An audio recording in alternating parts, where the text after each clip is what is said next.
రైతు సోదరులకు నమస్కారం. ముఖ్యంగా మామిడి రైతులకు ముఖ్య హెచ్చరిక ఏంటంటే, ప్రస్తుతం మామిడి తోటలు మొత్తం పూత దశకు రావడం జరిగింది. ఎక్కడైనా అరకొర పూత దశకు రావడం లేదు. అవి వెనకసారి పూతలు వచ్చాయంటే మాత్రం సంక్రాంతి తర్వాత ఎండలు ఎక్కువగా ఉంటాయి. అప్పుడు పూతలు వచ్చిన త్రిప్స్ ఎఫెక్ట్ వల్ల పూత నిలబడే పరిస్థితి ఉండదు. కాబట్టి ఇప్పుడు సరైన సమయం పూత రావడం. ఇప్పుడు పూత వచ్చిందంటే పిందె కూడా వచ్చేస్తుంది. పిందె వచ్చిందంటే త్రిప్స్ పూత దాటి పిందె పడిందంటే త్రిప్స్ ఏం చేయలేదు. అందువల్ల ప్రతి రైతు అప్రమత్తం అయ్యేసి జాగ్రత్తగా ఉండండి. ఇప్పుడు ఆల్రెడీ కూడా పూత వచ్చిన వాటికి కూడా కొంచెం త్రిప్స్ అక్కడక్కడ ఉంది.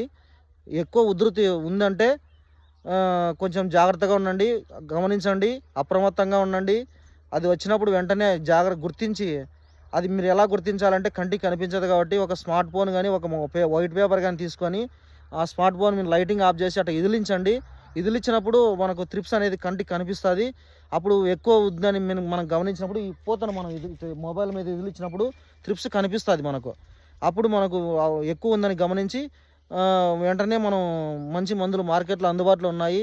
వచ్చేసి మనకు ఇమిడాక్లోపిడ్, పిప్రోనిల్ 50% వచ్చేసి లెసెంటా అని చెప్పేసి మనకు మార్కెట్లో అందుబాటులో ఉంది. 100 గ్రాములు 200 లీటర్ నీటి కలిపి పిచికారి చేసుకున్నట్లయితే త్రిప్స్ను సమూలంగా నివారించగలిగిన వాళ్ళం అవుతాము.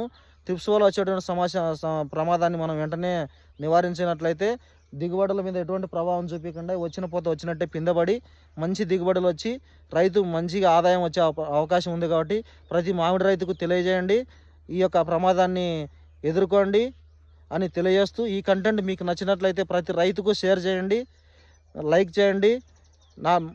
మీరు లైక్ చేసినట్లయితే నాలో ఇంకా మరింత ఉత్సాహం వస్తుంది.